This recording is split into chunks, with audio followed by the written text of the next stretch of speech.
Good evening, everybody, and welcome to episode 51 of the 72 review. We've got a full squad tonight. All four of us are here, but it's going to be a tough one to get through because we have got to cover Woeful Wednesday, Rubbish Rotherham, and Dire Donny. It's been a weekend of 3 defeats for us, but we will try and keep the positivity and the energy going, even though our teams aren't very good at the minute. As always, get your comments in, and it does drive a lot of the conversation. We've already got a few in. We've got Burton. Good evening, lads. Hope everyone is well. Outside of football, I'm pretty good. Inside of football, not so much. And then we've got Dino. Evening, boys. Dino. Evening. So we will go around the screen and do the introductions. I will start. Next to me, it is Jake, PunkChef41. Introduce yourself. Let people know who you are, what you do, and why on earth do you do it, mate. I'm PunkChef41. I run a Sheffield Wednesday fan channel. Why I do it, I don't know. I think I need to have the men in white coat come and just take me away and go, you being daft here. I also co-host a Talking Wednesday podcast called Talking Wednesday, and just basically talk about Wednesday. I've been doing it for a while, and it's interesting football because it can give you all the highs and lows, and when the lows start happening, as a content creator, you just don't want to make content. You want to not bother because it's all right if you're a fan. You can go away, ignore it. When you're a content creator, you have to edit it. You then have to talk about it, and then you have to do it. It's horrible. Don't do it. If anyone said being a content creator on football fun, it's not. He lied. And also, we got a fantastic team talk by Ian, who I think is going to be the manager if we ever do a football club. Moving on to Mike Bassett. Ian, thank you. Let people know who you are, what you do, and why you do it, mate. Well, I'm Ian. I'm a 61-year-old Rotherham season ticket holder, and when the Millers are away and losing, like they always do, I'm around the country vlogging for Over the Bar YouTube channel, which I enjoy because really and truly, if you're a neutral, you can enjoy the game a lot better than if you're invested in it. You know, you can appreciate it more. And so it's therapy for me, really. Yeah, I agree with that. I've been to a few games as a neutral and find that you are less emotionally attached to either team, so you can just watch a game of football and enjoy it. And that's a good segue onto somebody else who goes to games as a neutral and enjoys watching them and creating content for them. Lee, around the grounds, let people know who you are, what you do, and why you do it, in case people don't know. But I'm sure they do because you are absolutely astronomical. Famous. Here, there, and everywhere. I wouldn't say that, boys, but no, I definitely agree. It's less stressful when you're vlogging another team than Sheffield Wednesday, that's for sure. But yeah, I'm a massive Sheffield Wednesday fan. When I'm not covering Wednesday, I'm ground hopping for my channel and absolutely loving it. And Sundays would not be the same without being on this amazing show. And I must say, Dapper, that tash is looking fantastic. It's going on, isn't it? It is. The German tash is still looking mighty fine. I almost thanked him by raising my hand, but we don't want to do that. We will get cancelled. So thank you. No, you'll get it taken off immediately. The show or the tash? The show. All you want behind you is a portrait of Sir Well Braverman, and you'll get it taken off anyway. We will go through a few more comments before we move on. We've got Dino. Only one day. Everyone has an off day, but we wake up and go again. We certainly do. Neil said evening. Haley said Finley says hi. Good evening. Hi, Finley. And Neil said evening all. So we are up to date. If you are new to this show, we go through all 3 EFL divisions and basically just talk about them. Focus on our clubs a little bit, but I don't think we'll want to focus too much on them this evening after a very poor weekend. We do start in League One, but we'll always pass over to Ben. Cod's Vlogs, he does a League One deep dive. So we will touch upon League One. Obviously, our clubs are in the Championship and League Two, so we watch League One, but we don't know too much yet for now. So we will make a start with League One.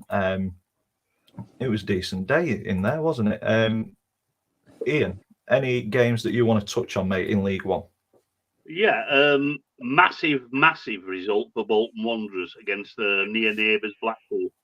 They're looking the real deal, Bolton, this season, and it looked like it quite an even game apart from Blackpool having no shots on target, but a very difficult game to negotiate. And Everett gets one over on his former team that he played for many, many years. The only person that can rep Bolton is him and his big mouth. Yeah, that's true enough. Yeah, that's true.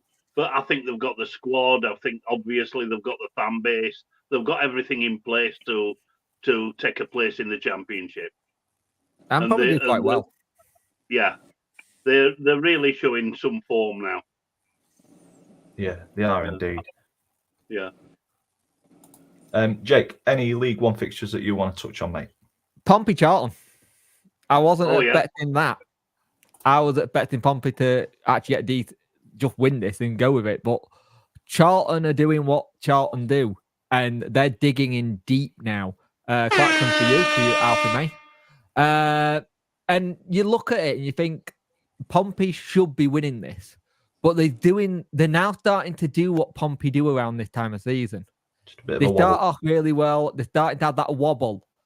And it's if they can have this wobble not continue, because they were at one point winning games left, right, and centre. They've had a couple of draws now. And it's the draws that'll kill you in a promotion season if you do go for it. But fair play for Charlton, 93rd minute to level it. That's just incredible. That'll feel like a winner, won't it? Yeah. Also, I don't think Charlton have been beaten at Fratton Park for about 70 years, something like that. Yeah. I think that every team have got the bogey clubs, and I think Charlton are Pompey's. Yeah. Well, it felt like a winner for Charlton, but it was certainly a loser for Neil. He's just dropped a comment in 93rd minute goal costing £446 on his accumulator yesterday. No cash out available. That is horrendous. That's the danger of doing hackers, though, because we've all been through it. Yeah, we've all been through it. Yeah, too often, far too often. I mean, seeing Alfie May in scoring charts every week, it must break your heart, Dan. It does, yeah, because I don't think we played him right at Donny. We played him more as a winger. And he scored I think his record was 1 goal every 10 games. So it weren't enough. I understand why Darren Moore got rid of him, because as a striker, his conversion rate wasn't great. But like I say, I think we weren't playing to his strengths. But he was in a team where we had John Marquis, who was scoring regularly. So you couldn't take John out to put Alfie May in there. Didn't they ever play him as a 2? Not that I can remember. I think he always just kind of playing off at left. And then we'd have Cops on right. But yeah, we just didn't play to Alfie's strengths. But it was unproven at that point. And you want Wilt back in January because he's doing bugger all at us. Certainly would take him back. But I think we spoke about it before we came on air that we're strong believers in certain players fit in certain clubs, and I think Alfie May at Cheltenham really slotted in well. They played to his strengths, and he deserved the move, and it seems to be. I was shocked he went to Charlton of all places. I'm not going to lie. I thought he would go somewhere. No disrespect to Charlton, but they did not have the right ownership for a while. Yeah. And talks of Gillingham and stuff, weren't there? Yeah.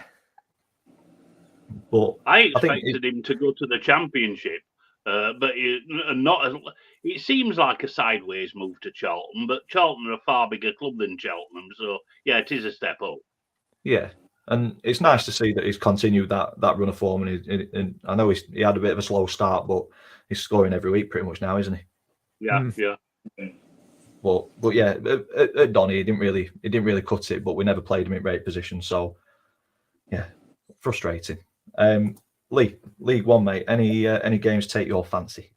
Yeah, Oxford. I was keen to see how they're now going to fare. Obviously, Manning leaving for Bristol City this past week, so I was keen to see how they got on. And it's a massive win away from home against Leyton Orient. Obviously, going 3-0 up, pegged back, 2 goals, made a nervy ending, but now a big win.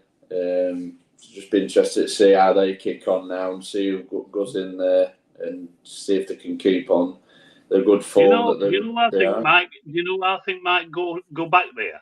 Carl Robinson. Yeah, see that. He's out of a job, isn't he? Yeah. He might go back to Oxford. There's a He didn't do particularly well in his last season there, though, did he? Were he still there last season? Yeah, he struggled, didn't he? Yeah, because they were always kind of in and around playoffs. And then they had a really poor season, didn't they, under him? And it was surprising. So I will say Oxford are that club that do tend to find gems of managers, make them really good, and then they go off and do well after Oxford. It's one of the weird ones. It's like you look at them and like, if you look at what they've got as a setup, they're actually well run and everything going in the right direction. Yeah. Yeah. I think Lampard's linked with it, isn't he? Is it? Yeah, I'm sure. Yeah. Well, it might be dropping down to League One might do managers like Lampard good.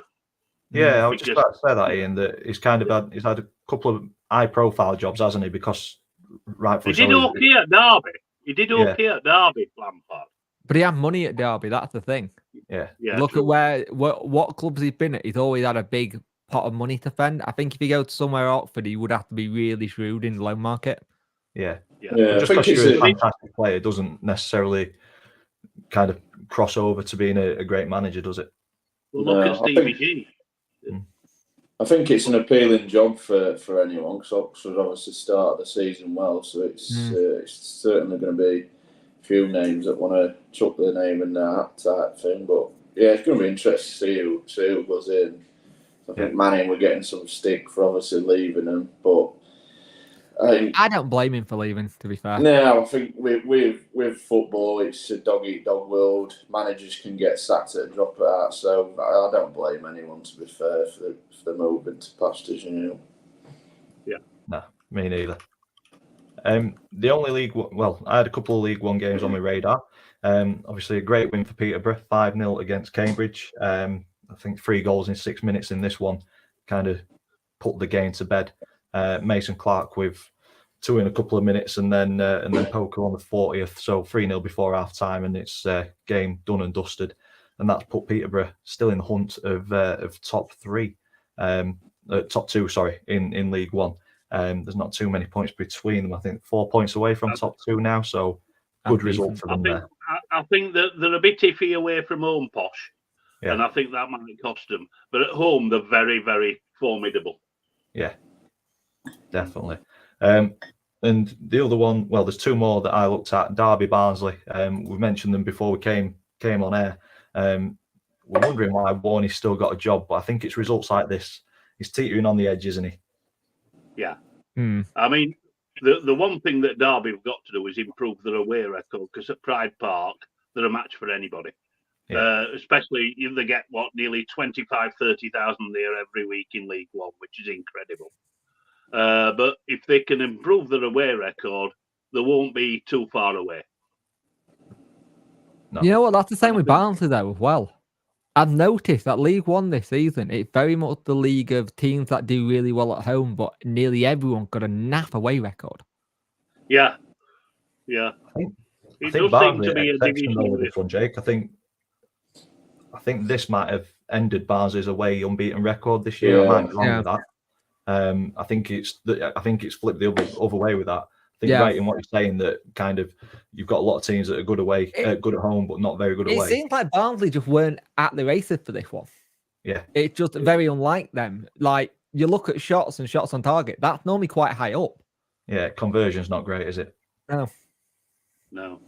But maybe it's all just teams have an off day. Yeah, one of them weekends in South Yorkshire, wasn't it? And the only other game that I kind of looked at as a potential big result was Fleetwood 3, Exeter 0. That's pulled Exeter into a bit of danger. It's brought Fleetwood up as well and given them a bit of fight in their relegation. Yeah, big 6 point early on. Talk about a new manager bounce. I mean, Lee Johnson's been doing bits there. I mean, they're flying at the moment, Fleetwood. Yeah. But I'm not saying too much about this one, because I think it's no coincidence, though, that their defence has improved since they got Big Ben Hennigan at the back. Yeah. Very good. Very defender. underrated is Ben Hennigan. Decent centre. Yeah. Just shame. But yeah, we'll shame not say too much on this one. When We'll you let get them play it, we crock 'em. take it. Quick look at the table before we move on to League Two. Reading, it's damaging for them, isn't it? 7 points from 16 games. Obviously, they had, was it 8 points deducted? Yeah. And they're still in. I think that no one's embargoed anymore, are they? I think everyone's out of embargo now. I think Sutton, Reading got theirs lifted as well. Yeah. But the form is just absolutely dreadful, isn't it? Look at where Wigan are. Yeah, the 3 wins and a draw in the last 5 has pulled them up the table because they were in and around the mix at the bottom, weren't they? Maloney's doing a fantastic job there. Yeah. Difficult circumstances mentality, at Wigan, isn't it? Yeah. I think one thing would be interesting to see how our early season predictions were going. Might have to have a look at a half-season review on them. Should have just put on bottom. See how far away we are. But the bottom 4, Cheltenham, Carlisle and Fleetwood, but like I say, that 3-0 win has dragged Exeter into it. Fleetwood now point behind with 16 played. So the table's starting to take shape. Moving to the top of the table, Pompey yet to be defeated in 16. So a couple of draws have probably given them a little bit of a wobble. They'll be wanting to get back to winning ways sooner rather than later because it's allowed Oxford just to kind of creep up behind. You know them. what? It's another tight one at the top though. Yeah. You've got Bolton on 35, Oxford on 35.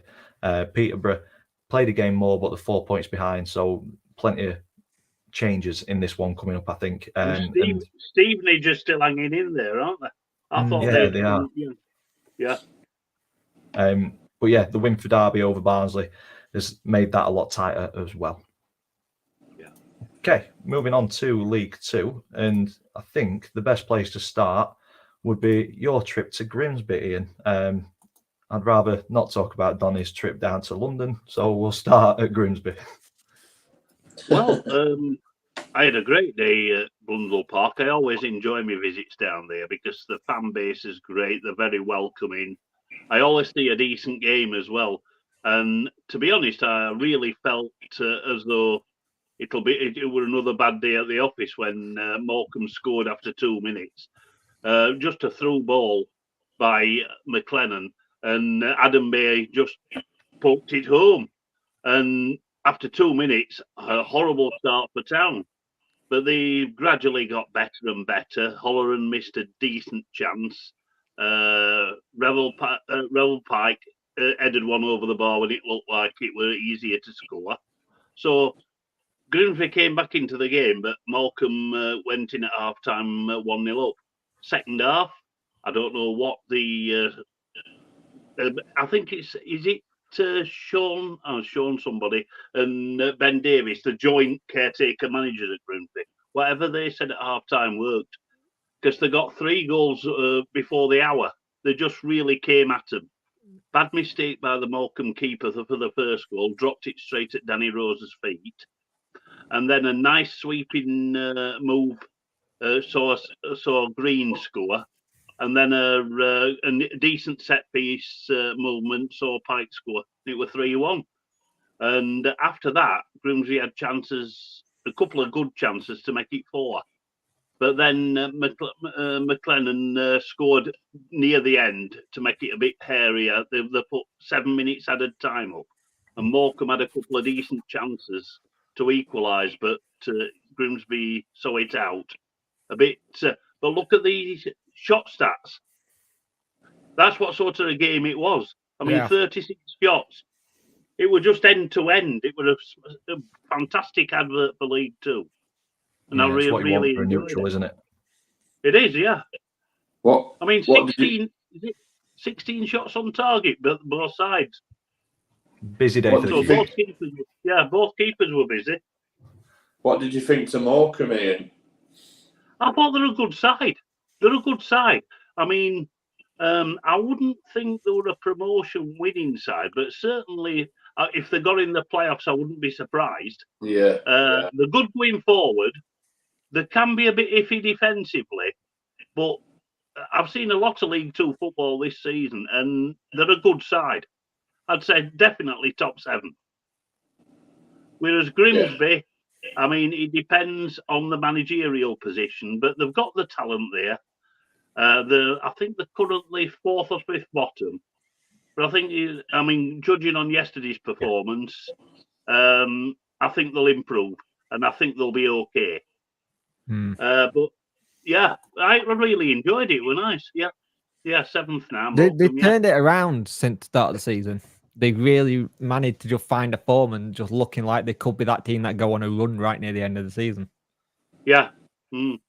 But yeah, we're fairly impressed with Morecambe. I thought they did okay.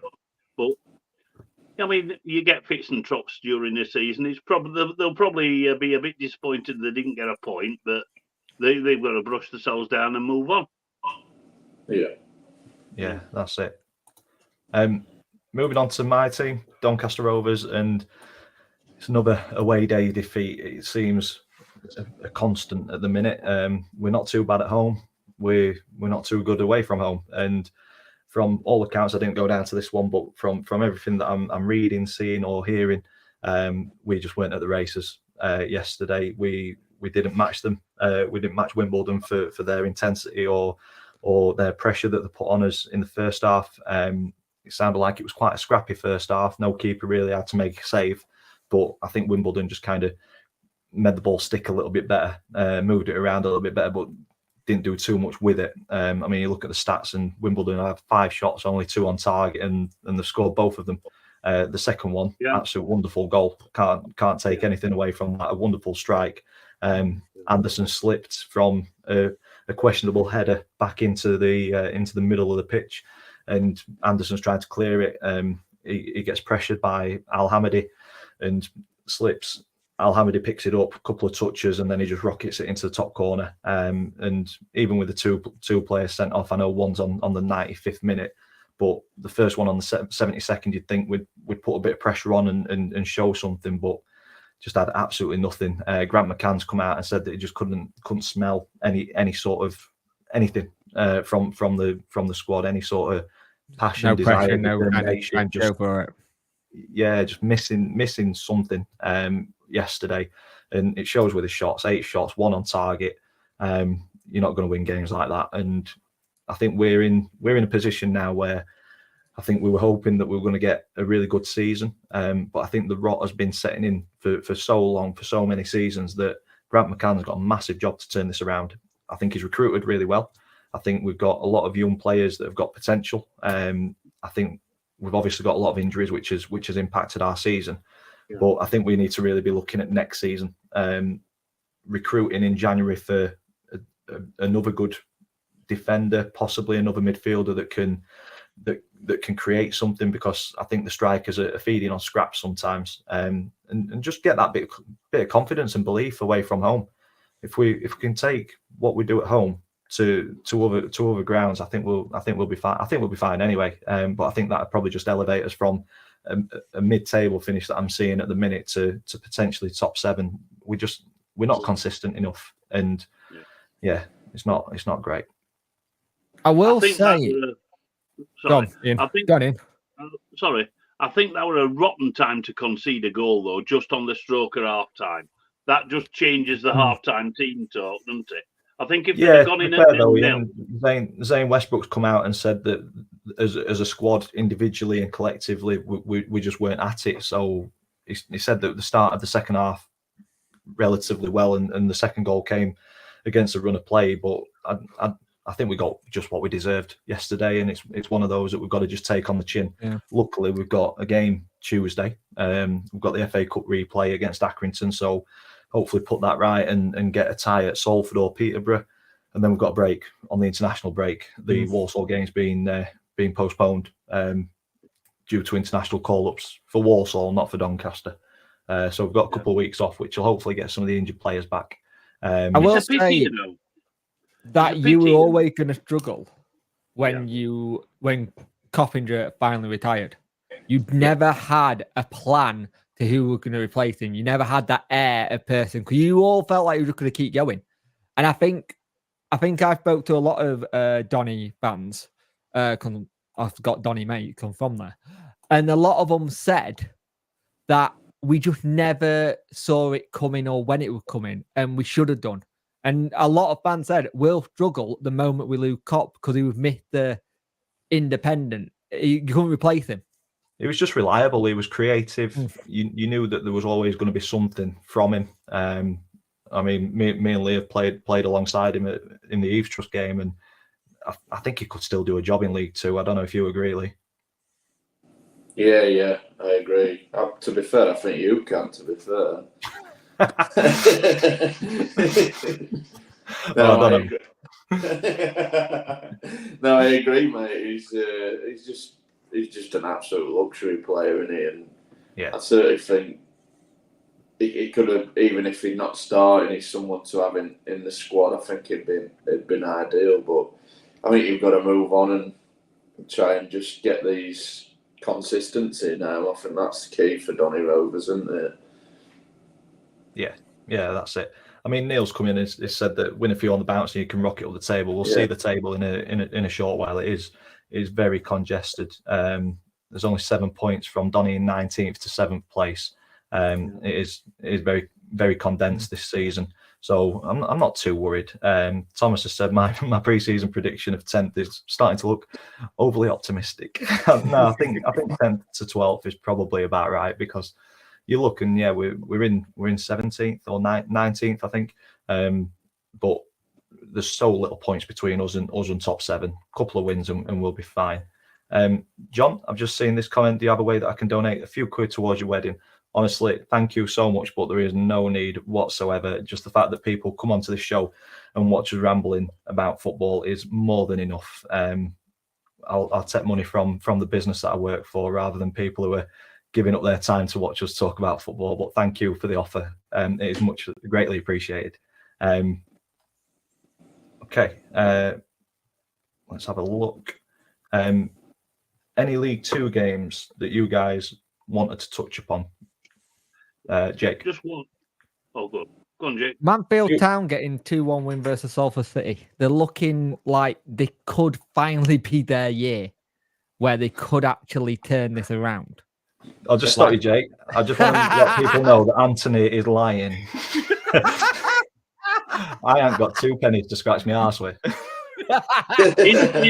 doing the podcast from the West Wing. You know, man. I can't even afford a razor.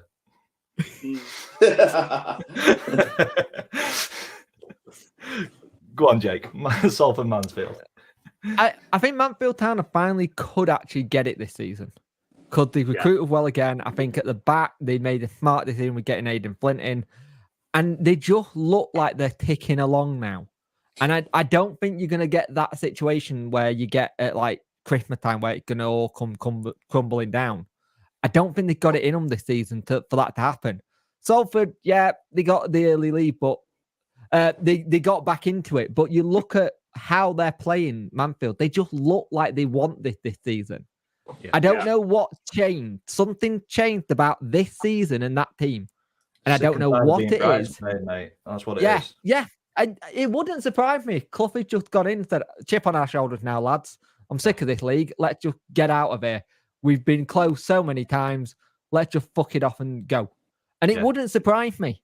It wouldn't surprise me if he channeled his inner dad and gone, right, lads, let's get this sorted. Hey, we need a klaxon, Jake. We need a klaxon for Jordan Bowery, ex-Millers player. He's been there a good few seasons at Mansfield, Bowery, and he always chips in with the odd goal. Yeah. He leads the line quite well.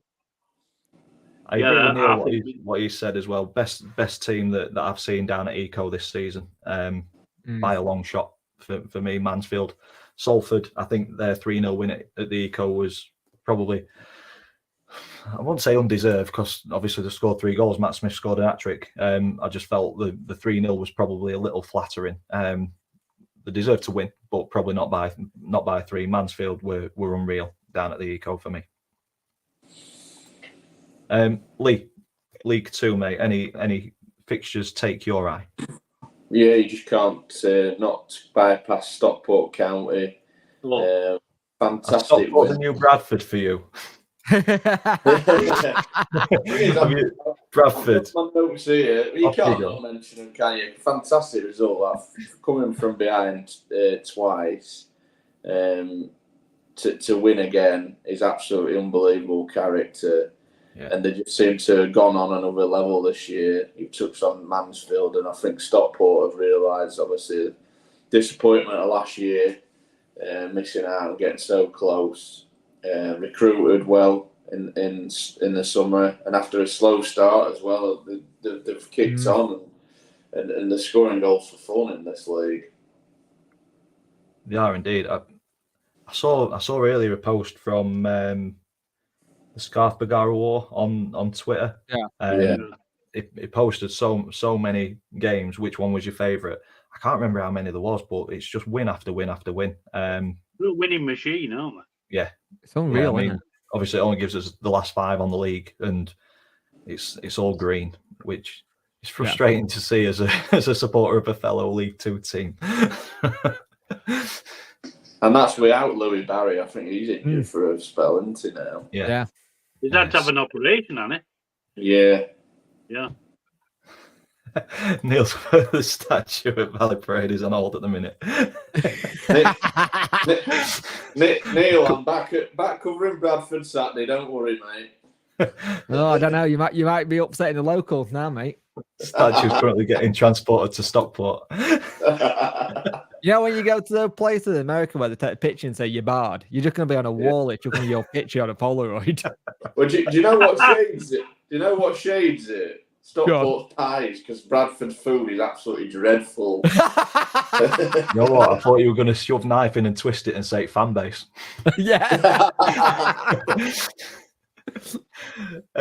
Ian, you had a League Two game that you were wanting to speak about. Yeah, well, touching on Bradford, if Graham Alexander didn't know what sort of a job he's going to have to turn Bradford round, I think yesterday proved it. Another home defeat. I mean, Barrow are pretty decent side, but you'd expect this one that Bradford would be expected to pick up at least a point from. Yeah. I mean, 17,500 there again. Incredible for fourth tier. Yeah. But they just don't seem to get, like a lot of other League Two clubs, find any consistency. And I don't think the fan base will wear mid-table League Two for much longer. You know what I mean? Yeah. Barrow's 4th win on the trot as well. So a bit of Good fun. side. Yeah, they're in form, aren't they? Neil, pop in the comments your thoughts on the game while we're on it. I mean, you just said that we deserved to win yesterday. So are you seeing a positive impact from Graham already? I think the second goal came against a run of play, but I mean, you've got 9 shots, 5 on target. So second half, we were the better team. Just one of those where it just didn't go in for you on the day, and they've taken the chance. I mean, statistically, it looks pretty even. Obviously, you've had a lot more of the ball than what Barrow have, but they've used the ball much better. But by the sounds of it, better team in the second half. Yeah. I'll let you tell us what your thoughts were on the game. Can we just mention the Crew Alexander Not County mentalness that was that game with the lineman refusing to go stand near the fans? Right. Someone's going to have to catch us up with this, because I've seen a few bits on Twitter, and there's not really been any context. What I can gather is that the lineman refused to go and stand near the fans because he was getting popped at. Right. And it was a stoppage for 10 minutes after crowd trouble, after a penalty wasn't given. The police had to come on and sort things out as well. It was just weird. Was he hit by a fan or something? I've read that somewhere, or is this just kind of Chinese whispers? Not kind of fan with left Fury 6 minutes into stoppage time where penalty was given against their side for alleged handball. The ref pointed to a spot. Temper boiled over among county fan who made their feelings very clear.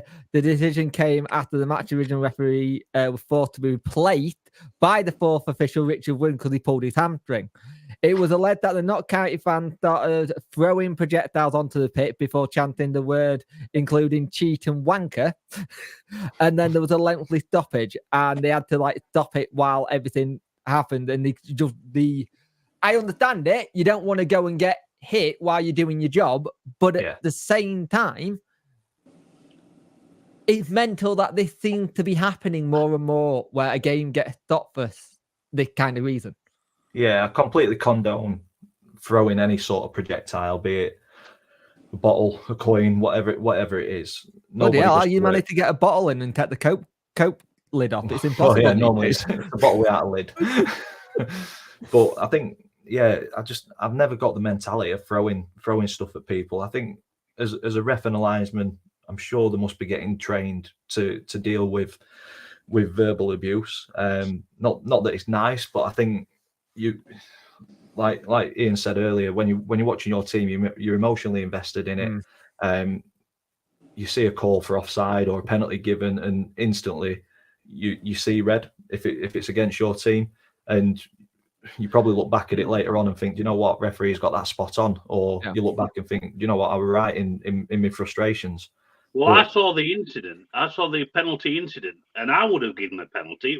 His arm was up like that. Yeah. I would have pointed to the spot. I think it was a Stonewaller.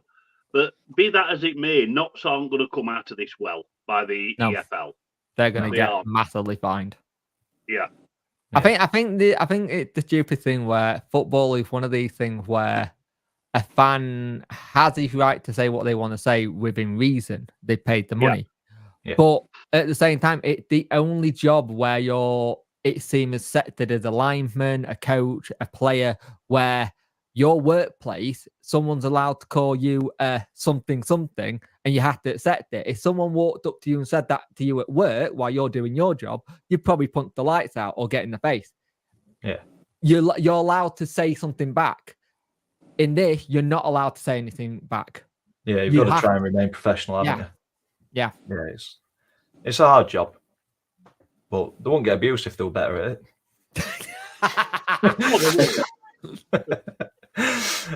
Neil's popped in with a couple of comments about the Bradford game. We're only playing 45 minutes at the minute.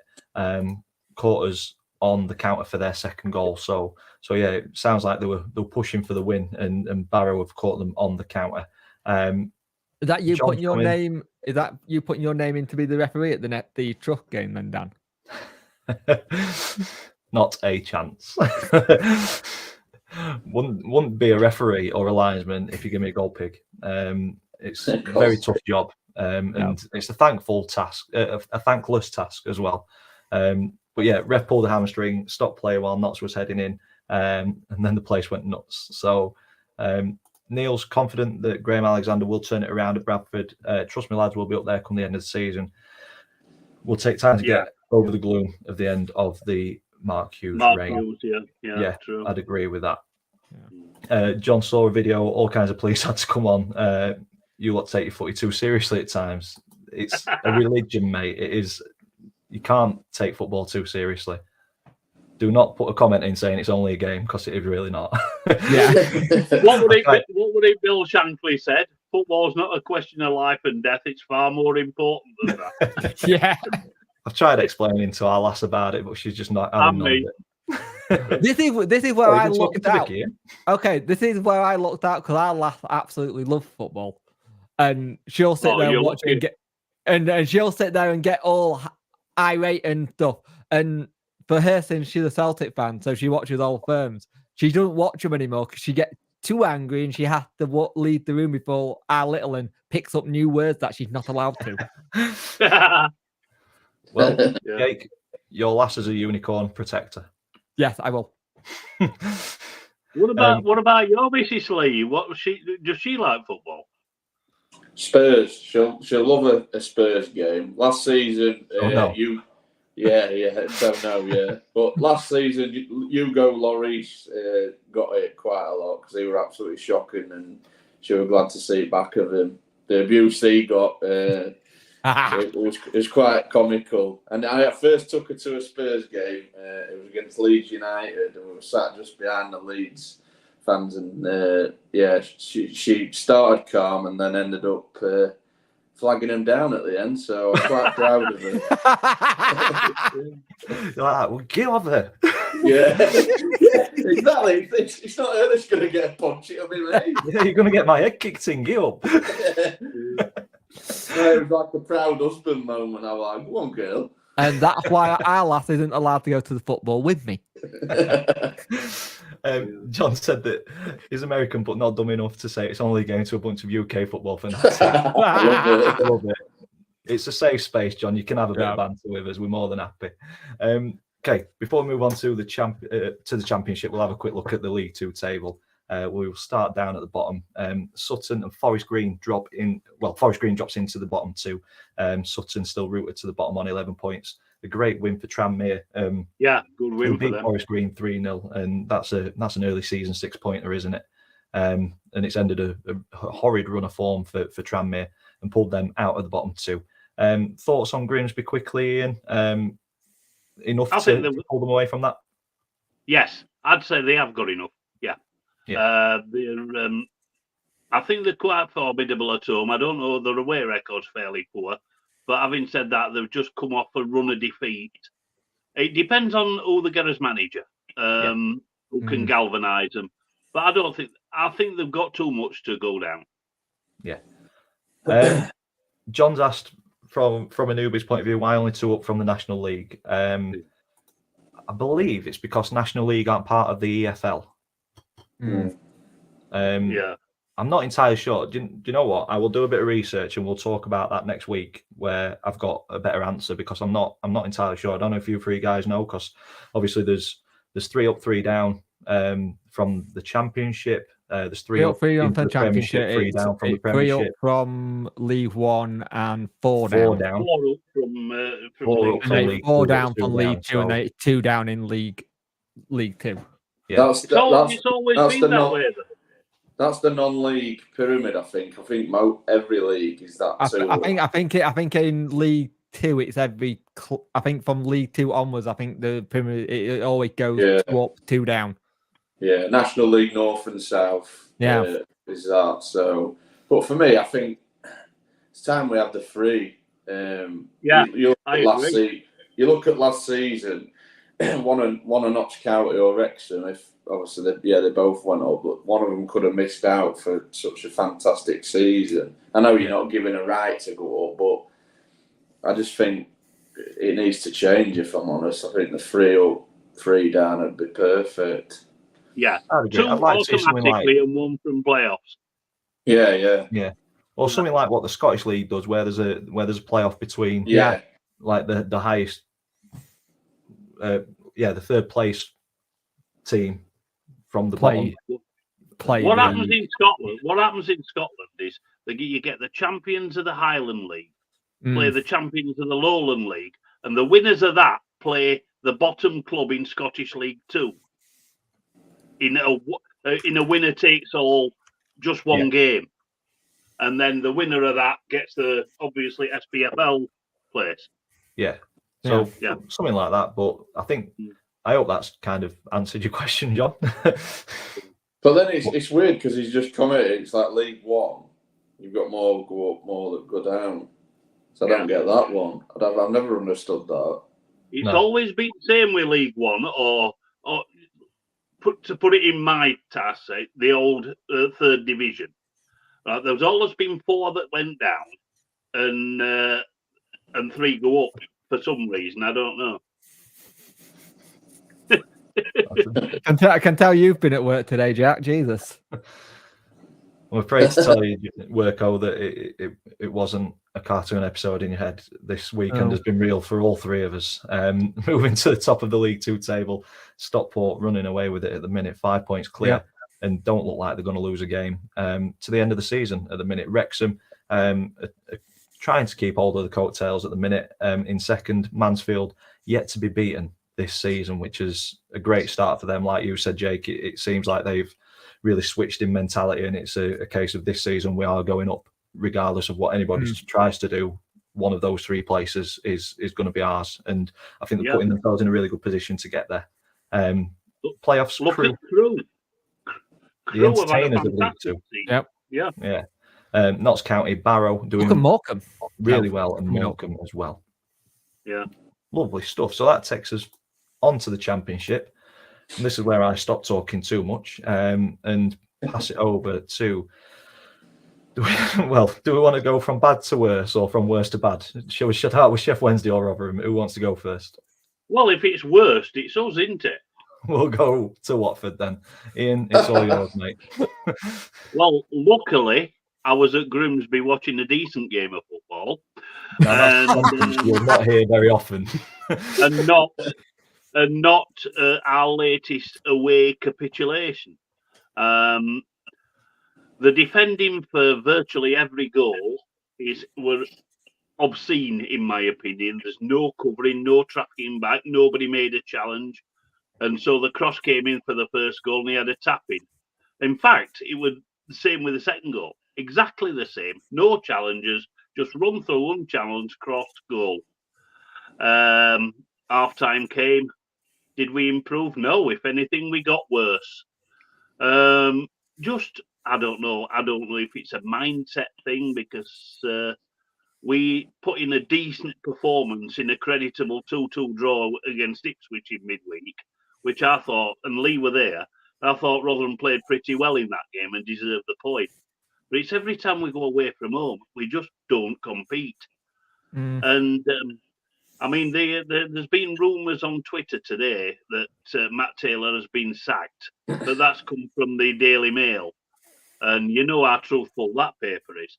So until I see the corner flag on the club website and club statement, I won't believe it. But in my opinion, Taylor's he's run his race at Rotherham. I think I don't like sacking managers. I think it causes upheaval for the entire club.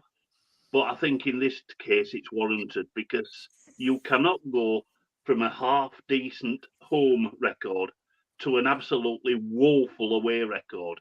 It's got to do with motivation, it's got to do with tactics, and it's got to do with players' mindsets. And it was a telling thing that the post-match interview after Watford, Ollie Rathbone came out, was our midfielder, not the manager. I mean, the manager did come out later on to give his 5 bobs worth, but I just don't see. We are relegation certainties. We're not laughing at you being relegation certainties, Ian. We're laughing at Worko's comment. He says that he thinks Ian saw the score on his phone and acted in the same way as he did when a pre-roll advert appeared on his phone in a recent episode. I think Jake's that one, got it on his soundboard. yeah. Actually, Worko, it was very, very similar. Yeah. Although I think the language got a little bit even tastier than that. But I was watching. I've been watching the latest scores, and I just thought, yeah, well, it's obvious, you know. But this can't be allowed to continue. To me, I think as a club, we've got to think about a League One season next season and building a playing staff and a squad that's capable of competing at the top end of League One. I think that's got to be our ambition now, because to me, this season's gone. Now, if Taylor does go and we get somebody like a Wilder or like a Neil Warnock, you never know, it might reignite the season. You live in hope. But as it stands at the moment, I think we're absolutely certain for the drop. I think if you're going to get rid of the manager, now is a perfect time to do it. International break. Yeah, international break. It gives opportunity for somebody to come in, assess the squad, try and get their ideas in place before the next game. But then it's also only a month and a half away from the January transfer window opening. Yeah. So it gives a real good opportunity to assess what they've got, the tools at the disposal. You've got a couple of injuries, though, haven't you? Well, we've got more than a couple of injuries. We've got virtually half a team out injured. We've got 3 centre-backs. We've got Morrison, Peltier and Hall. And out of all them 3, at least one of them is injured at any one time. We've got problems. Jamie Lindsay only just started trading in midfield. And we've had one or two players that have come to us in the summer transfer window that just haven't performed to the extent like Cafu, like Lembisika, the fullback. Lembisika's only on loan, but he were badly at fault for 3 of yesterday's goals, so they've just not performed. Unfortunately, that can happen. Especially with loanees. The loanees that you either fall in love with them or you want them to go back to the parent club immediately. And unfortunately, we've had that. We've had that on a couple of occasions this season. But I mean, if we can plod along this season and give one or two of the big clubs a nosebleed, I've got to be content with that because I know we're going down. So it's Shrewsbury, here we come next season.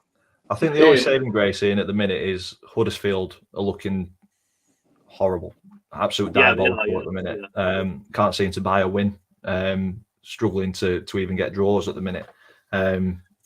From everything that I read yesterday about their game at Hull, it was anti-football, which is not really Darren Moore. I know sometimes it can play safe, but there's always some attacking intent in his teams, or there was when he was at Donny. I don't know if he was the same at Wednesday.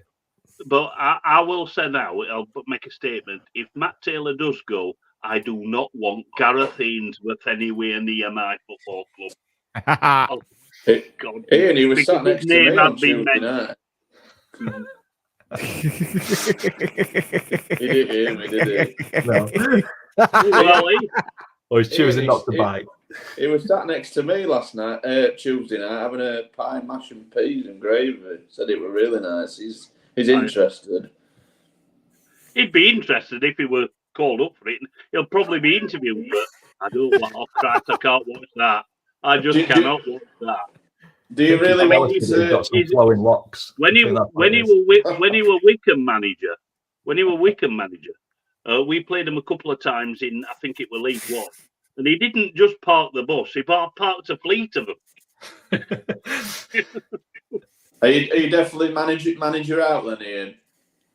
Yes, I am. Yes. Yeah. Even after Tuesday, because I thought you played really well. Yeah, we did, and we've put some performances up at home. But it's all right getting the odd win and the odd draw at home when you're losing every single away game. It's just one cancels the other out, and I don't think he can motivate. I don't think he's got the dressing room. Although Rathbone did come out and say that the players are behind him, but they're not showing that on the pitch. They're not showing it on the pitch. Yeah, that's as bad as Board coming out and saying that he's got a vote of confidence. Yeah, exactly. Yeah. Players coming out and saying that they're behind the manager. I always say, obviously, we're playing the old Lizzie bingo here, but you'd sooner see Rotherham have a go and lose, wouldn't you? And just couldn't say. I mean, they lost 5-0 yesterday. If they'd have lost 5-0 and had 13 shots and 5 on target or 6 on target, at least you could say that they've had a go. But I've been talking to some mates of mine that went to Watford, and they said it was just total surrender. Yeah, and Watford aren't amazing, are they? No, they're not. No, I think they've had a poor start. We seem to say it quite a lot, don't we, on this show, that the minimum expectation for us is effort, and just literally lay a glove on opposition, and you can accept getting beat. But I mean, getting topped 5-0 and not showing it's unacceptable, isn't it? I mean, you were there on Tuesday, Lee. I mean, Rotherham, they put 110% in, didn't they? Yeah. And I didn't foresee this result. I'll be honest, but then I should have really, because you've said countless times on this show that away from home you're absolutely abysmal, and you back that up against us at Hillsby. I thought you were so poor. For a derby, you just didn't. And that's not been isolated. That's been every away game. Yeah. So something's got to change. Yeah. Spoke about Huddersfield not being particularly good. So that's kind of the saving grace for Rotherham. Anthony, Huddersfield fans, popped in the comments. There's 7 players out for them, so a bit of an injury crisis for Huddersfield as well as Rotherham. Danny Ward's still injured, who is the only experienced striker we've got. We held on to the 90th minute for a draw. Apparently some players should be back soon, which is positive news for them. But the fans kicking off because Darren Moore's going straight down the tunnel and not going to the fans. I still want to trust in Darren, get the players back and see if we can get any money in the transfers. Then he's going to judge. So it's a case of waiting till January. I think you said before we came live, Jake, because I mentioned Darren Moore and kind of we'll go on to managerial merry-go-round that's happened at Sheffield Wednesday, and we said, would you have taken Darren Moore still? Do you think you'd have been better off seeing what he's doing at Huddersfield? And you made a really good point. He's not had a transfer window yet. None of his players, and like Anthony said, the 7 players out. It's a tough. Give him a transfer window, and you'll be surprised what he can do. Yeah, it's surprising that he's gone down tunnel though, because that's not Darren Moore. No. So Workhorse said Darren's normally a manager to go to clap the fans, so it's very odd of him to do that. So you can't judge any manager until they've had at least one full transfer window. Yeah. On to Chef Wednesday. Oh no, there's been a slight issue.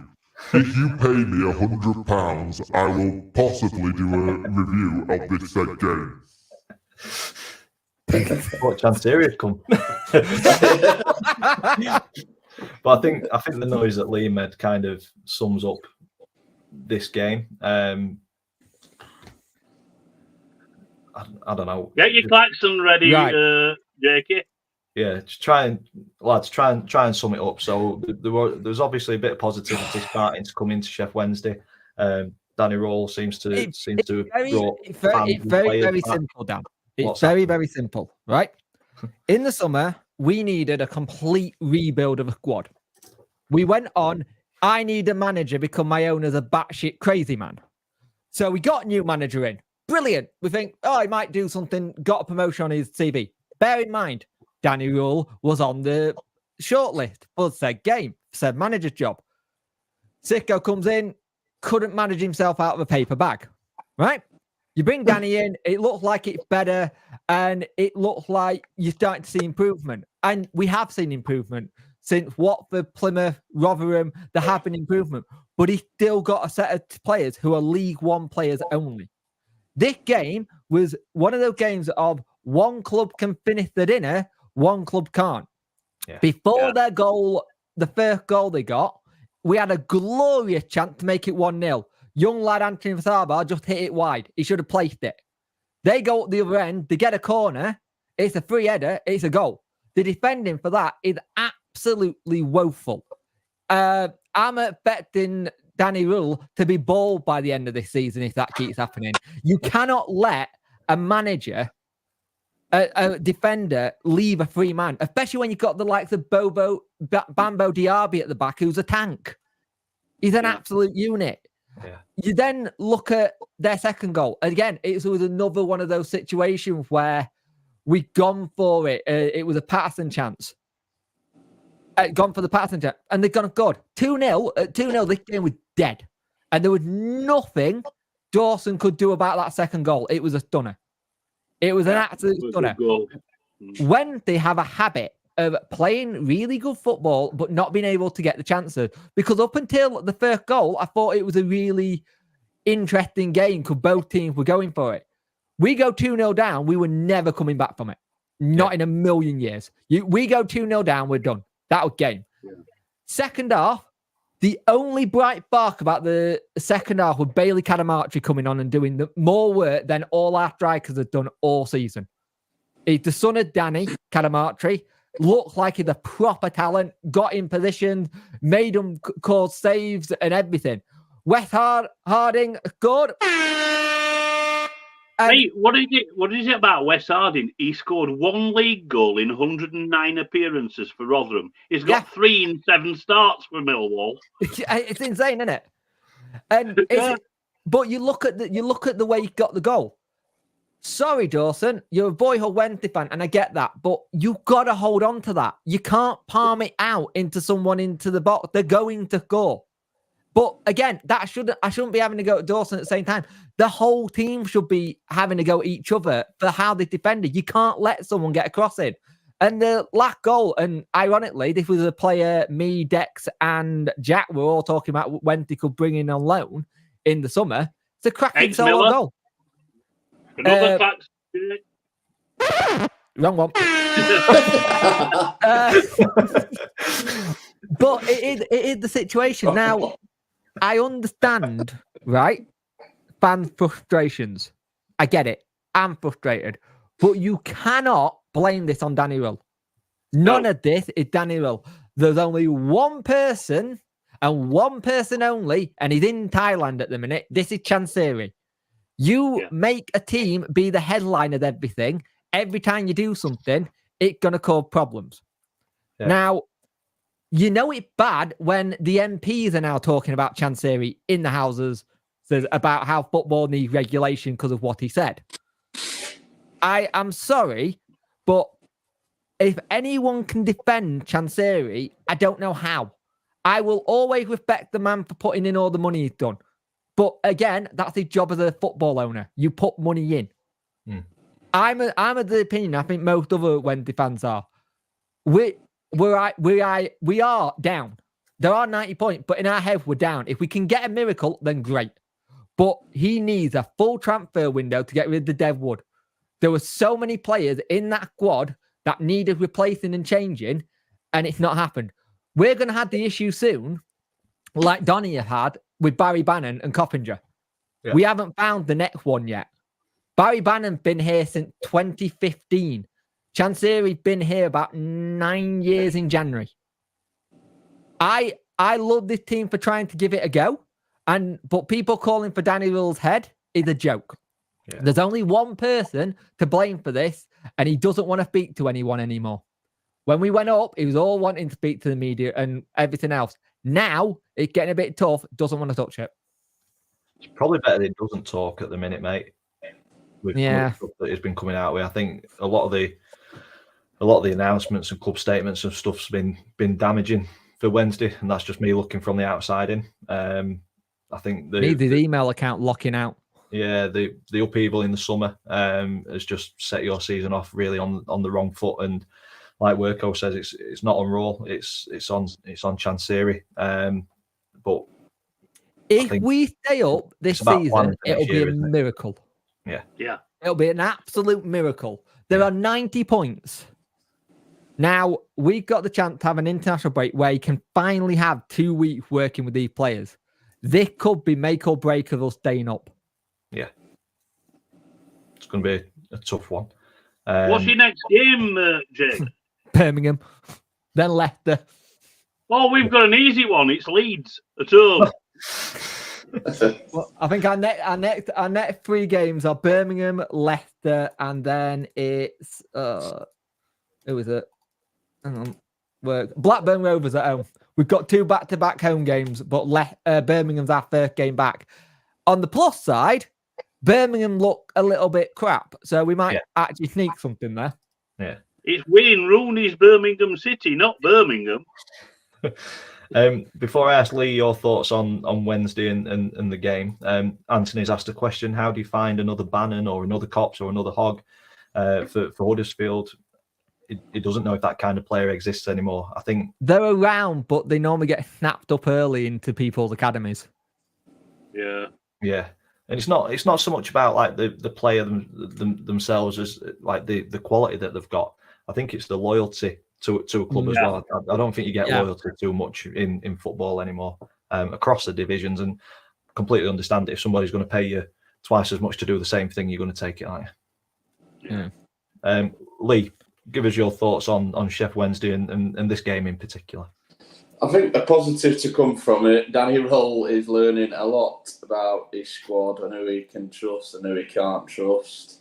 Listening to his interview afterwards, he's more on the team. I think the players are just not good enough. The manager his quality. I absolutely love him. And even in his interview yesterday, losing 4-0, he was still positive.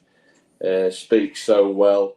Couple of stats for you here to ponder, Al's fans. I've got this earlier. Goals scored pre-roll, XG 0.66, under roll 1.411, that's 0.4 goals. XG goals against pre-roll 1.35, under roll 1.07, that's 1.8 goals. Big chances created pre-roll 0.73, under roll 1.8, and that's 78% chances missed. Possession pre-roll 37.1%, under roll 50.2%. I think we've got to trust the process, Al's fans, and just trust Danny Roll, because he's the best thing to happen to Sheffield Wednesday. Look at the running stats. The running stats went from like something to like 1,000 to like 2,000 in the space of the week. Yeah. The thing is, you can see it. The problem is, the players are just not there, are they, for what he wants? Yeah, exactly. And he's learning that game by game. Obviously, yesterday there were players like Johnson coming in. He's learning about his squad and who he can and can't trust. And it was always going to be difficult, but I think we've just got to trust him and just get behind him and just hope that we do get a miracle, and then hopefully he don't go elsewhere, because he's one of them special managers that I think's best thing to happen to be us. fair, if he does go anywhere, he's in on a contract till 2025, so he's gonna have a massive payout, and I think. The thing is, he can't leave this job if Wednesday go down at the end of the season. He can't. No. Because it makes him look bad. He has to come in and do it, because it makes him look bad that he's not willing to go and try and rebuild something and change something. I think it's one of those things where I give him a lot of credit for going for a job that looks like an impossible task. And the thing is, if you want to get your teeth into management, these are the kind of jobs you actually want to have at your first one, to see what your resolve is, see how you can do. I think there've been massive improvement. The big one for me, I think you need to roll the dice on the keeper after the international break, and probably put Michael Wetway next to Bernard and just have that at the back partnership, because it works. Yeah, it shows his maturity. He's only 34, but it shows his maturity with a coaching team he's built around him. He could have quite easily thought, I'm going to do this my way only, and just be stubborn. But he's got, obviously, Chris Powell that's been in this league, experienced elsewhere, people he's worked with and respecting in the game, and he's still looking to add to that, which I think is absolutely fantastic. Because, like I say, he could have just gone, I'm manager now, it's my way or the highway type thing. But he's obviously learned from his coaching days elsewhere that you need a good team around you, and you 100% do. Completely agree with that. So that rounds off our dreadful weekend as South Yorkshire football fans. We are at 1 hour and 8 minutes, so we'll go for one more game before we look at the table. Who are we going for, lads? Who are we fancying? Well, Leicester lost again. Are we happy with Leicester? No. Yeah, it was a cracking goal by the sounds of it. It was chances massive result for Middlesbrough. That massive result, because they had that good run, Middlesbrough, and they're just starting to drop off a little bit, but that's put them right back up. Iheanacho missed a sitter. Iheanacho missed a sitter. It's just not going the way. That's 2 defeats on the trot, and it's the first away defeat as well. I still think Leicester will go up in a canter. I think they'll win the league. But I don't know. Taking their eye off the ball a little bit. I don't know, because this will be the first test that we'll see from him as a manager. What happens? Because him being a new manager, we've never seen what he's like when this starts happening. You look at someone like a McKenna. He's done it. We know what he does when there's a defeat or what if something else happens. This will be interesting. if anything, this would come at the right time for them to lose to when there's an international break and he can just drill them on the training ground. Yeah, take stock and go again. Yeah. Lovely stuff. One more quick one, Lee. Any take you fancy? A big win for Preston away at Blackburn. Yeah. Over 6,000, obviously in that away end. Last minute goal. Cracking goal to win it and all. Yeah, it was. That's hard to do it in a derby, isn't it? Last minute. Yeah. And that away end it's just stuff of dreams to see all them limbs. Absolutely love to see that. You know what? I don't think Preston get enough credit or praise of a club because they never overspend, but they always seem to balance the book well. They always seem to know how. They're like the good example on how to run a football club. Yeah, they've got a good manager as well. Question to you though. Yeah. Before I know this will probably end up dragging the show on a little bit, but would you rather support Rotherham, who are either going to be going down or going up, or Preston, who are a secure mid-tables team that you probably never? It's going to be rare that you're going to see them kind of fight a relegation battle or flirt with promotion. I know they started well this season and they're in fifth. So there's a good chance that playoffs is a shout for them this season. But as long as I can remember, they've been a championship team and they've never really challenged at the top or panicked towards the bottom. So would you rather have that stability or the absolute chaos that you get as a Rotherham fan? I know what my answer is. Yeah, so go for it. It's Preston's stability all day, our way run. Yep. Yeah. I'll take stability over anything. But Rotherham have run well. Yeah, Rotherham are a different breed. Obviously, they've run well. They're not in debt. They are a bit of a yo-yo team. Yeah, sorry, Ian, but they are. Oh, it's fine. It's fine. I mean, I would absolutely dream. It's one of my dreams to finish one season in mid-table. We just don't do it. We're either fighting the drop or trying to get promoted. I understand, like some people's things will be, it's more exciting with that, but I think stability gives you that thing that you might one season have that thing where everyone else ain't doing great and you just nip in and get it. Yeah. Well, this might be Preston's year. Yeah, exactly. See, for me, I mean, look at Luton. Look at Luton. Yeah, nobody Luton expected them to get promoted. Look at Forest. Yeah. Neil said stability every time. See, for me, we had a boring season last season, finishing 18th. No danger of going down, no danger of going up. See, I like the excitement of something happening towards the end of the season. We've always been in either a relegation battle or a promotion battle. Last season was a bit of an anomaly for me, having nothing to play for towards the end of the season. Anthony's got a question before we finish off. Can I ask one more thing? How does everyone feel about spending so much money going to games when the team always lose? I was thinking of going to Sunderland, but I don't know if I want to waste my money. It's one of those, isn't it? I completely get it. Times are hard at the minute. A lot of things are going up, and ultimately you pay to be entertained. I think when it comes to football, you're never guaranteed a result. So I think as fans across the country, no team's guaranteed to win or entitled to win a game. But I think if you're seeing a poor run of form and you know you're not going to win, going up to Sunderland and nicking a 1-0 in 88th minute feels so much sweeter to know that you paid your money, you're supporting your club, and you've seen that performance and that win.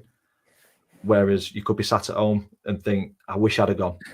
I will say this. You run that risk of going and it being shit. I will say this, that this whole thing about regulation in football needs to come in. It needs to be a set price across the board for everyone. Yeah.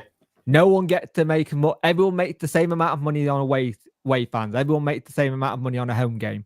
It has to be set across the board and done in a way that works. Because a pricing structure for each division. Yes. But a pricing structure done for that division doesn't, even if there's so many London clubs, it shouldn't be, we'll go from the London club. Let's have a look at what is actually around there. Because the problem is, if you do it where they go, we'll do London prices, everyone will be high. It has to be done smartly. I think this is the thing that you've got, is if you set it right, there's so much about looking at the German model of football, and now they've priced their season ticket, that I just wish people wake up and go, that's how you do it. Because the stadiums are never empty, even when they're doing crap, because it's cheaper chip to go to a game. Yeah. All I've said. Go on, Lee. No, go on, mate. All I'll say is you're here for a good time, not a long time. Go back to that Sheffield Wednesday. We were 4-0 down to Peterborough. Endless amount of fans returned the tickets because they thought we were doomed. Yeah. A lot stuck with it, and we got that outcome that we did, and it was a bit. It just made it that bit sweeter because them fans missed out on them memories. Yeah. You'll never forget that night, will you? Never forget that. Yeah. And I've been to trips. I'll touch one. Harry Kane's first ever professional goal. We got slapped. I think 4-0 at Leyton Orient. I drove down. Remember walking out thinking, "What the hell have I done that for?" But I think that's football, isn't it? We have them days. Yeah. Who's Harry Kane? Never heard of him. Did he go on to do out? He's doing all right in Germany at a minute, I think. Yeah, just about. Yeah. Right, we are hurtling towards the hour and 20 mark, so let's have a quick look at the table. We will briefly look at the bottom so that nobody bursts into tears. We've got Sheffield Wednesday on 6 points, QPR and Rotherham just above them on 10 and 11. Huddersfield fans should be actually happy that because there's 3 teams that are so crap below them. Yeah. Certainly. Look at Birmingham, that 4-hole. Jesus, you'll be suicidal. Yeah, it's not great, is it? I think they somebody were said 5th earlier. when Rooney took over, weren't they? Yeah, they were 5th to 18th. It does show how tight the table is, but at the same time, it's a strange decision to bring Rooney in for me.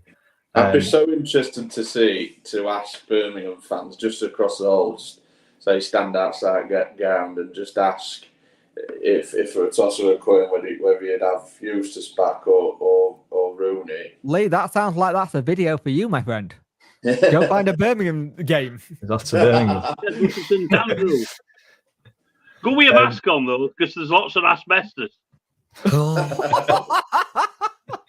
And the top of the table, Leicester, a little bit of a blip, 2 defeats on the bounce has opened the door for Ipswich, who are now on equal points, 39 points each, and I think that shows the difference between Sheffield Wednesday and Ipswich from last season. It was such a close race to the League One title, an automatic promotion last season, but I think they amazing just what stability does for your club. Yeah, crazy. But they're performing superbly this season. We'll see if they can continue it as they go on throughout the rest of the season. Playoffs, Leeds, Southampton, Preston and Sunderland. Probably Preston are the surprise package in there for me. Do you know if the season ended tomorrow, what a playoff race that would be between them 4? It'd be incredible. Yeah. Lovely stuff. So, let me work out what I'm doing. Before we finish off, we do have the predictions to go through. There's going to be no predictions this week because I had an absolute nightmare last time there was an international break, so I'm just not going to bother this time. So it's just a quick update. I didn't do bad, did I? No, you did very well, Ian. I think the top scorer was Burton with 6 points, and then there were a couple with 4 points. So it has moved the table around a little bit. You've moved up to first. And you are lined up for a dinner with me at the end of the season by the sounds of things. 41 points. Neil is in second, joint with MTFC and Liam Martin all on 40. Bailey has stayed in 5th on 37. Adams moved up to 6th on 35. I've dropped down on 34 points. And then Lee and Jake, you've traded places, both on 31 points. And then ATID on 30. Christian, the Norwich fan, Burton, on 29 in 11th and 12th, they've moved up. Lewis and Lizzie have dropped down on 28 and 26th, and then from 15th down to 20th, it's all the same with Jonathan, John, Worko, Abaddon, Charlie, and Lolo de Wednesday. So that is the table. No predictions this week, so you don't need to get anything in. I'm top of the league for a fortnight then. Yeah. Yep. Enjoy it. Yeah, nice. Enjoy it while you're there. And at least, Dan, you won't be having dinner with work. That's for sure. Well, by the sounds of it, from this weekend, Ian, we'll get to Papa's in Grimsby. That we're all right. Oh, it's banging there. Yeah, it's a little bit expensive, but the fish and chips are absolutely superb. I'd agree. I like Papa's. They're fresh. That's true. Okay, so that brings us to the end of episode 51 of the 72 review. This is the first episode towards the 100 after our half century last week, which was enjoyable. I think we're going to have a phone in every 10 episodes because we really enjoyed getting other people on. It was a good watch. Chat about it was stuff. a very good watch. It was really enjoyable. So, yeah, we will end up doing that once again. We'll go around the screen. Any final words? We'll start with Lee. Yeah, great show again, boys. Proper enjoyed it. Massive week for me. I've got my big awards ceremony, so hey, bring it on.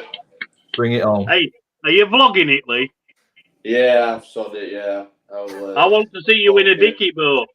I want to see a certain person say hello, Ian on a video, but I'm not going to say that. I'll say don't dare. Got to be done. Both of them. No, don't. Please don't. I'll put my foot through telly, I'll tell you. If Lee sorts this video out, we will let you, the community, in on this like little inside joke. But if it doesn't happen, you'll just have to continue wondering what we are currently on about. Yeah. Yeah, and also, if you want my opinions, you'll need a 3-hour show. On the if you want Ian's opinion, you need lawyers on hand. Never mind a 3-hour show. Yeah. And Jake's beeping noise, probably. Yeah, a lot of them. You'll just get a lot of this. Fuck off. But no, Lee, all the best next week. Hope you bring it home. Yeah, you bring it really deserve it. Honestly. And if you don't win, you can kick off. Yeah, the people that you're up against, I'll be honest, I've not watched any of their stuff. I think your stuff is absolutely superb, and just the channel has grown so quickly. Yeah. It's well deserved. So hopefully you get the credit for that, and you get a nice little trophy to bring home and have on a shelf behind you. My speech is prepared if I do win, and you boys are top of it to thank. Oh, legend! Thank you very much. Ian, any final words before we round up, mate? A very, very useful Sunday therapy session after the weekend we've had. So yeah, I enjoyed it as usual. Lovely stuff. And we've all got 2 weeks off, so we can chill out a little bit. I'm not sure what we'll be doing with next week's show. There's only an handful of games, isn't there? Yeah, I think we might have a week off. Yeah, probably have a week off. So unborn child of mine, that's the perfect time to turn up. Thank you, John. Really appreciate the sub. This is just my channel. Please go to these 3 guys' channels. It is in the description below. Subscribe to them as well. Some really good content coming out. Yeah, of those. there should be a vlog appearing in the next couple of days from my trip to Grimsby. So hopefully that should be up in the next day or 2. Lovely stuff. Jake, any final words, mate, before we finish?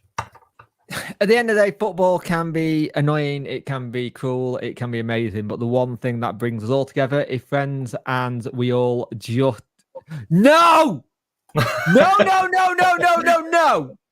Sorry, I just read you're an evil man. Go away. It's already expensive in my household for Christmas. I've got one at December the 14th and one due on the 6th of December. Just put it this way, if there's more videos out in November next year, you know why. But yeah, we do this because we love talking about our club, but the one thing that it's always been the great thing is making the friends and the community, and we just build it up, each other's channels, each other's communities. And the one thing about this is we all needed a therapy session this week, so I think Dan, take us out for the rest of it. Yeah, I can't say anything other than what you guys have said there. Frustrating weekend for all of us. Even some of the guys in the chat who were regular commenters haven't had positive results this weekend. So hopefully this has brought a little bit of light into your weekend, and it's setting you up a little bit better for another week at work. It certainly is for me, because I'd be going in absolutely fuming if it wasn't for this. And training new people coming into a business, Yes, the last John. thing you want is me complaining about Doncaster Rovers for 8 hours a day while you're trying to learn a new job. So this is very useful, not just for me personally, but also new starters in the business where I work. So big thank you to you lads for joining us on a Sunday and letting us just air it all out and get frustrations off the chest. It does make a big difference. Neil said it as well, football family is certainly the best. Yeah. So that brings us to the end of episode 51 of the 72 review. Thank you all for watching. Subscribe to us all if you haven't already. Don't forget, we will be back in 2 weeks. So enjoy your break from us and the international break. And we will see you on the 26th of November. Yeah. Hopefully, Lee's got a trophy. Yeah.